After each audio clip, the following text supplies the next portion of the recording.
할렐루야. 신실하신 주님의 이름을 찬양합니다. 9월 4일 금요일 주님께서 새로운 날을 저희들에게 열어주셨습니다. 오늘도 주님을 의지하며 주님과 동행하며 주님께서 주시는 힘과 능력으로 오늘도 주님께 기쁨이 되는 복된 하루를 살아나가는 주님의 거룩한 믿음의 백성들로 세워지는 은혜가 우리 가운데 있기를 소망합니다. 오늘 이 아침 시편 22편 23절과 24절의 말씀을 읽고 함께 기도하며 말씀 묵상의 자리로 나가도록 하겠습니다. 여호와를 두려워하는 너희여 그를 찬송할지어다. 야곱의 모든 자손이여 그에게 영광을 돌릴지어다. 너희 이스라엘 모든 자손이여 그를 경외할지어다.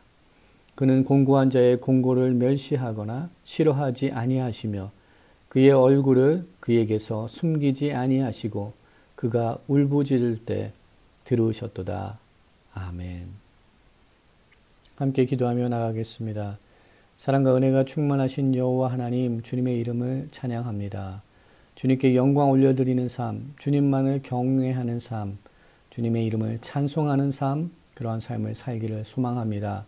우리 삶 가운데 비록 공고한 날과 눈물 부르짖으며 주님 앞에 간구하는 기도의 제목들이 있을지라도 변함없으신 사랑과 그 신실하신 은혜로 우리를 덮어주신 그 구원의 하나님을 기억하며 주님께 영광 올려드리는 오늘 하루의 삶이 되기를 소망합니다. 하나님 저희들에게 은혜를 더하여 주시사 하나님께서 허락하신 그 귀한 은혜들을 다시 한번 기억하며 그 은혜들을 붙들며 믿음으로 승리하는 삶을 살 수 있도록 하나님 저희들에게 그 귀한 은혜를 허락하여 주시옵소서. 또한 주님 아버지 말씀 묵상의 자리로 나아갑니다. 저희들이 처해 있는 삶의 자리에 성령 하나님 찾아와 주시사 친히 말씀하시고 진리의 길로 우리를 삶을 인도하여 주시옵소서. 모든 것 감사드렸고 이 모든 말씀 우리를 구원하신 예수 그리스도 이름으로 감사하며 기도드립니다. 아멘. 오늘 이 아침 우리들에게 주시는 하나님의 말씀 함께 보도록 하겠습니다. 고린도전서 10장 1절부터 13절까지의 말씀, 우리 하나님의 말씀 함께 보도록 하겠습니다. 형제들아, 나는 너희가 알지 못하기를 원하지 아니하노니 우리 조상들이 다 구름 아래에 있고 바다 가운데로 지나며 모세에게 속하여 다 구름과 바다에서 세례를 받고 다 같은 신령한 음식을 먹으며 다 같은 신령한 음료를 마셨으니 이는 그들을 따르는 신령한 반석으로부터 마셨음에 그 반석은 곧 그리스도시라. 그러나 그들의 다수를 하나님이 기뻐하지 아니하셨으므로 그들이 광야에서 멸망을 받았느니라. 이러한 일은 우리의 본보기가 되어 우리로 하여금 그들이 악을 즐겨한 것 같이 즐겨하는 자가 되지 않게 하려 함이니 그들 가운데 어떤 사람들과 같이 너희는 우상 숭배하는 자가 되지 말라. 기록된 바 백성이 앉아서 먹고 마시며 일어나서 뛰논다 함과 같으니라. 그들 중에 어떤 사람들이 음행하다가 하루에 23,000명이 죽었나니 우리는 그들과 같이 음행하지 말자. 그들 가운데 어떤 사람들이 주를 시험하다가 뱀에게 멸망하였나니 우리는 그들과 같이 시험하지 말자. 그들 가운데 어떤 사람들이 원망하다가 멸망시키는 자에게 멸망하였나니 너희는 그들과 같이 원망하지 말라. 그들에게 일어난 이런 일은 본보기가 되고 또한 말세를 만난 우리를 깨우치기 위하여 기록되었느니라. 그런즉 선줄로 생각하는 자는 넘어질까 조심하라. 사람이 감당할 시험 밖에는 너희가 당한 것이 없나니 오직 하나님은 미쁘사 너희가 감당하지 못할 시험 당함을 허락하지 아니하시고 시험 당할 즈음에 또한 피할 길을 내사 너희로 능히 감당하게 하시느니라. 아멘. 저희들은 고린도전서의 말씀을 함께 묵상하면서 비록 현재 저희들이 자유롭게 모여서 예배할 수 없는 그러한 공동체의 모습을 가지고 있지만 하나님께서 원하시는 건강한 온전한 모습의 공동체는 무엇인지, 하나님께서 원하시는 참된 교회의 모습은 무엇인지 다시금 저희들이 고린도전서의 말씀을 묵상하면서 다시 그러한 모습을 살펴보게 되고 또 함께 말씀을 통하여서 그런 은혜를 나누는 시간을 가지고 있습니다. 사도 바울은 오늘 10장의 말씀을 통하여서 현재 고린도 교회의 상황을 이스라엘 백성들이 경험한 출애굽 사건과 대입시키고 또한 이것을 통하여서 고린도 교인들에게 교훈을 주고 있는 말씀을 함께 보고 있습니다. 사도 바울은 현재 이방인들이 모여 있는, 이방인들이 또 그의 교회의 구성원들로 이루어져 있는 고린도 교회를 향하여서 형제라는 단어를 사용하여서 그들이 전체 하나가 될 수 있는 형제임을 선포하고 있습니다. 또한 사도 바울은 고린도 교회의 현재 모습을 이스라엘의 출애굽 사건과 연결시킴으로써 이스라엘 공동체가 교회의 근원이 된다는 것을 또한 시사하고 그 사실을 선포하며 밝히고 있습니다. 그러한 내용들은 로마서 4장과 로마서 11장에서 바울이 이스라엘이라는 원줄기의 교회가 접목이 되었다라고 선포하는 말씀과 같은 맥락입니다. 영적 관계 속에서 이스라엘 민족의 조상들이 교회의 구성원의 조상들이 될 수 있다라는 것을 먼저 사도 바울이 선포를 하고 있습니다. 사도 바울은 고린도전서 10장의 말씀에서 이스라엘 백성들, 즉 그들의 조상들, 우리의 조상들이 하나님 앞에서 실패한 것들, 그것들이 우리들에게 본보기가 되어줄 수 있다. 그로 인하여서 우리가 그들의 실수들을 다시 답습하지 말아야 된다라는 경고의 말씀, 교훈의 말씀을 선포하고 있습니다. 오늘 본문의 말씀을 두 부분으로 나눠서 이해할 수 있는데요. 본문의 전반부가 되는 1절부터 4절까지의 말씀은 광야 생활 속에서 베푸신 하나님의 은혜에 대해서 기록을 하고 있습니다. 또한 후반부가 되는 7절부터 10절의 말씀에서는 그 은혜에 대한 우리 이스라엘 백성들의 범죄함, 또 그로 인한 하나님의 심판이 임한 이야기들을 선포하고 있습니다. 본문의 말씀을 조금 더 자세히 살펴본다면 1절 말씀에 사도 바울은 이스라엘 백성들은 구름 아래에 있었다고 선포하고 있습니다. 이것은 단지 공간적으로 구름 아래에 있었다는 것을 선포하는 것이 아니라 하나님의 인도와 보호하심을 상징하는 그 구름 아래 이스라엘 백성들이 하나님의 인도하심을 받고 출애굽을 하였고 또한 구원을 받은 그 사실을 선포하고 있는 말씀입니다. 또한 사도 바울은 이스라엘 백성들이 홍해를 건넌 그 기적의 사건을 기록하고 있습니다. 이집트의 군대가 쫓아오는 그 위기의 상황 속에서 하나님의 능력으로 구원을 받은 그 구원의 경험을 한 새로운 거룩한 백성의 정체성으로 태어나게 된 그 홍해의 사건을 기록을 하면서 사도 바울은 이스라엘 백성들이 모세와 하나로 연결되어서 결합되어서 홍해를 건넜다라고 선포하며 그 사건은 마치 그리스도인들이 그리스도 예수로 말미암아 그 믿음으로 말미암아 세례를 받고 그리스도와 더불어 연합을 이루는 것으로 다시 이해해야 하고 선포하고 있습니다. 하나님께서는 이스라엘 백성을 쫓던 모든 애굽의 군대들을 바다를 여셔서 그곳에 수장시키시고 또한 이스라엘 백성들에게는 그 바다를 걸어서 건너게 하시며 생명의 길로 열어주시고 또한 새롭게 태어나는 은혜, 또한 하나님의 그 구원의 역사를 직접 경험할 수 있는 그런 은혜를 허락하여 주셨습니다.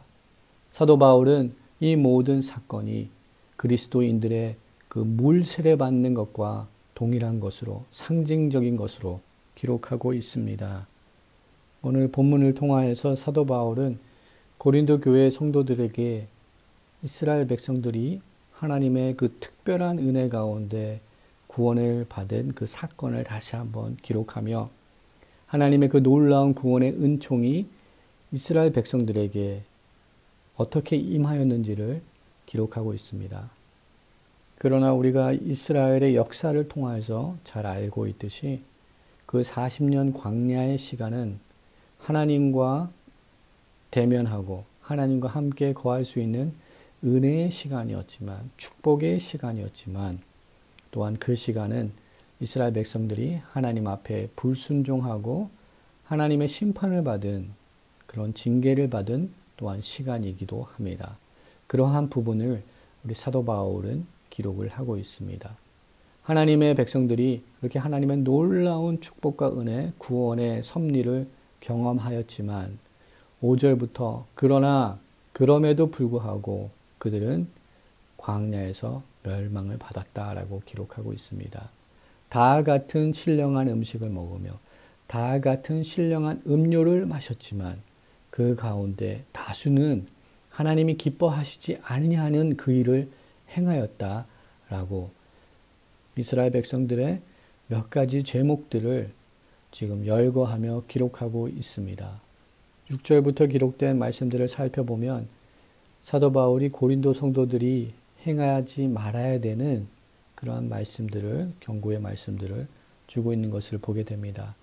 6절 말씀에 고린도 교회의 성도들을 향하여서 육적인 목적을 위하여 지나친 탐욕을 품는 것을 피하도록 권고하고 있습니다. 7절 말씀을 통하여서 우상 숭배에 대한 경고의 말씀을 선포하고 있으며 8절 말씀에 간음에 대하여 경고하고 있습니다. 또한 9절 말씀에는 그리스도를 시험하지 않도록 경고하고 있는 말씀을 주고 있습니다. 10절 말씀에 원망하는 것에 대한 경고의 말씀을 주고 있습니다.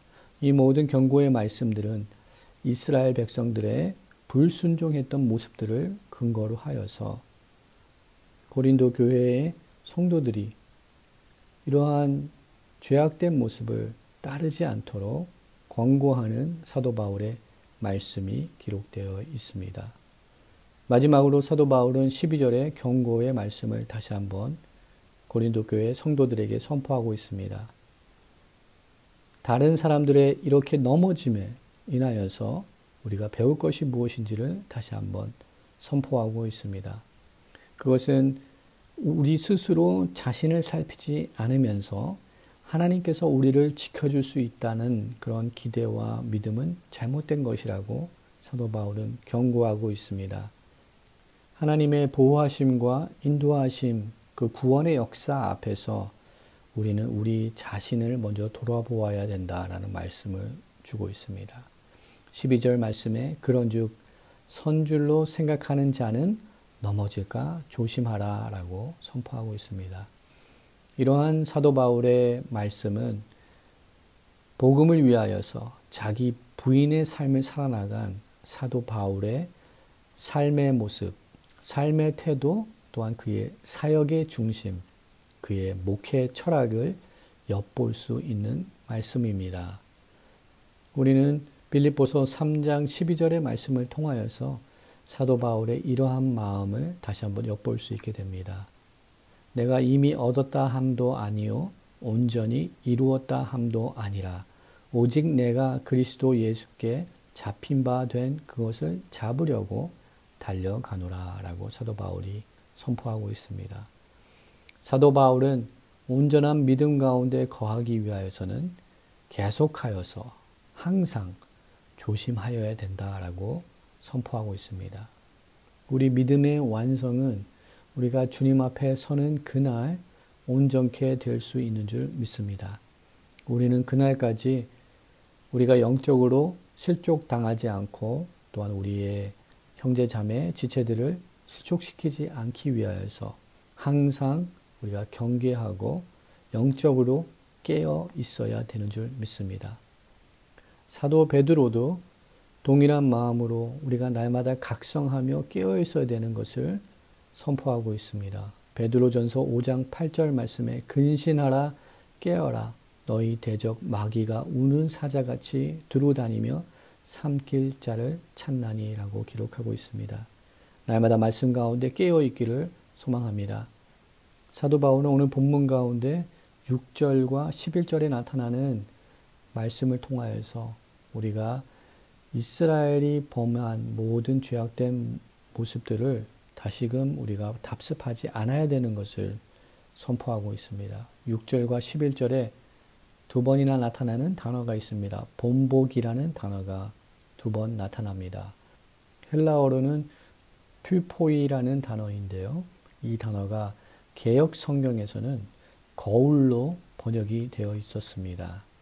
이것은 타격을 가한 흔적을 뜻합니다. 그래서 표상을 뜻하고 또한 본받아야 될 모범을 뜻합니다. 사도 바울은 출애굽 사건과 광야의 여정을 다시 한번 기록함으로써 고린도 교회 성도들이 이스라엘 백성들의 실패를 교훈 삼고 그것을 마음에 지워지지 않을 하나의 흔적으로 새겨놓기를 원하는 그런 사도 바울의 마음이 있었습니다. 마지막으로 사도 바울은 모든 본문의 말씀을 기록하면서 그들에게 위로의 말씀을 주고 있습니다. 저희들이 잘 아는 고린도전서 10장 13절의 말씀입니다.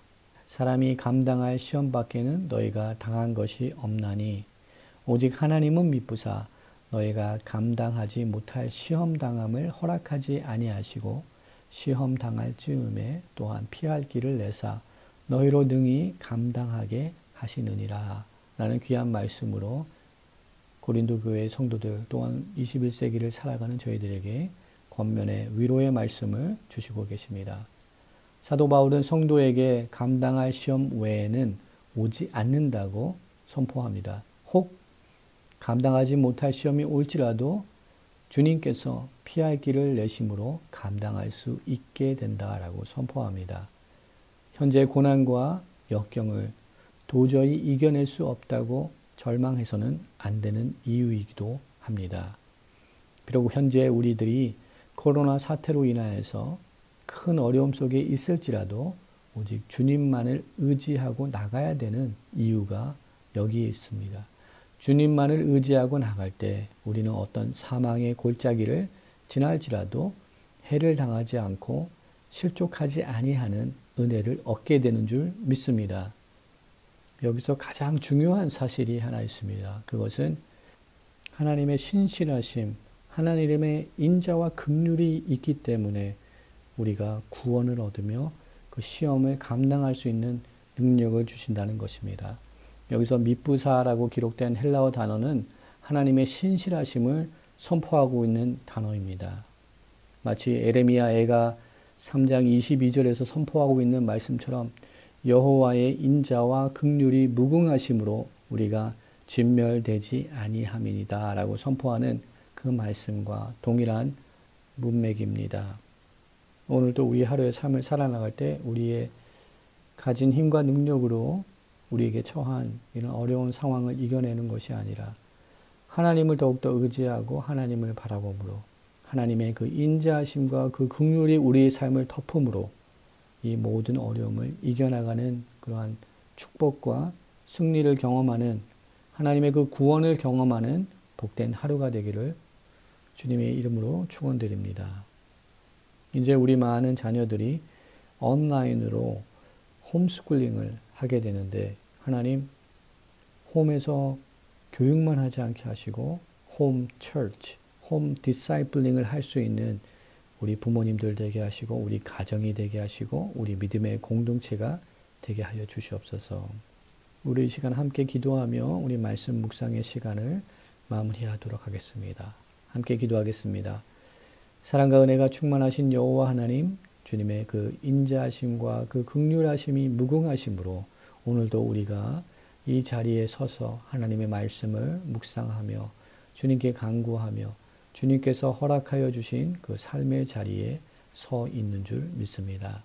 하나님, 오늘도 우리 삶 가운데 찾아와 주시고 우리를 주님 아버지 인도하여 주시고 이끌어 주시옵소서. 우리가 감당치 못할 시험을 피하게 하시고 우리가 알지 못하는 하나님의 그 구원의 방법으로 우리 삶에 기입하여 주시고 우리 가운데 역사하여 주시옵소서. 특별히 새로운 학년을 시작하는 우리 자녀들을 주님의 손에 올려드립니다. 각 가정에서 온라인으로 수업을 받게 되는 상황 속에 있습니다.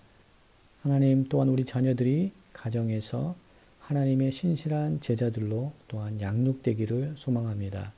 홈 철치가 일어나게 하여 주시옵시고 홈 디사이플링이 일어날 수 있는 시즌이 되게 하여 주시옵소서. 우리 모두의 삶을 주님의 손에 올려드립니다. 주님 함께 동행하시고 오늘도 하나님의 은혜로 채워주시옵소서. 이 모든 말씀 우리를 구원하신 예수 그리스도 이름으로 감사하며 기도드립니다. 아멘.